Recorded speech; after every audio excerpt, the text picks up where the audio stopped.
വടക്കാഞ്ചേരി ആറങ്ങോട്ടുകര പാഠശാലയുടെ 20ാം വാർഷികത്തോടനുബന്ധിച്ച് നടത്തുന്ന കൊയ്ത്തുത്സവം തുടങ്ങി. പട്ടാമ്പി കാർഷിക ഗവേഷണ കേന്ദ്രം, തണൽ, തിരുവനന്തപുരം AKPCTA സാംസ്കാരിക വേദി, അഷ്ടാംഗം ആയുർവേദ കോളേജ്, പട്ടാമ്പി ഗവൺമെന്റ് സംസ്കൃത കോളേജ്, നാഷണൽ സർവീസ് സ്കീം എന്നിവയുടെ സഹകരണത്തോടെയാണ് കൊയ്ത്തുത്സവം നടത്തുന്നത്. ആലത്തൂർ MP കെ രാധാകൃഷ്ണൻ ഉദ്ഘാടനം ചെയ്തു. ദേശമംഗലം ഗ്രാമപഞ്ചായത്ത് പ്രസിഡന്റ് സന്ധ്യ ടീച്ചർ അധ്യക്ഷത വഹിച്ചു. ചടങ്ങിൽ കേരള ഫോക്ലോർ അക്കാദമി പുരസ്കാര ജേതാവ് KP വേലായുധൻ, കൃഷിയിൽ പുതിയ സാങ്കേതിക വിദ്യകൾ പരീക്ഷിച്ചിരുന്ന കർഷകൻ പത്മനാഭൻ തലശ്ശേരി എന്നിവരെ കഥാകൃത്ത് V ഗിരീഷ് അനുസ്മരിച്ചു. ശശികരയിൽ KV ശ്രീജ, M മഞ്ജുള എന്നിവർ സംസാരിച്ചു.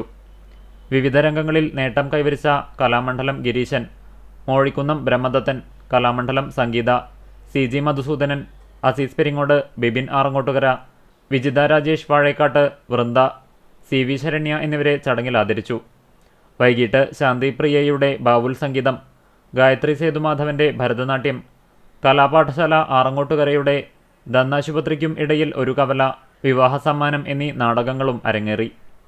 വിനീത നെടുങ്ങാടി നയിച്ച നൃത്തശില്പശാല, രമേശ് വർമ്മ, ശ്രീജിത്ത് രമണൻ, പാർത്ഥസാരഥി, അഭിമന്യു, ഫിലിപ്പ് വിക്ടർ എന്നിവർ നയിച്ച നാടകശില്പശാല, V ഗിരീഷ് ആറങ്ങോട്ടുകര, സുബിൻ ചെറുതുരുത്തി, ബാബു കള്ളിക്കുന്ന് എന്നിവർ നേതൃത്വം നൽകിയ ചിത്രപ്രദർശനവും നടന്നു.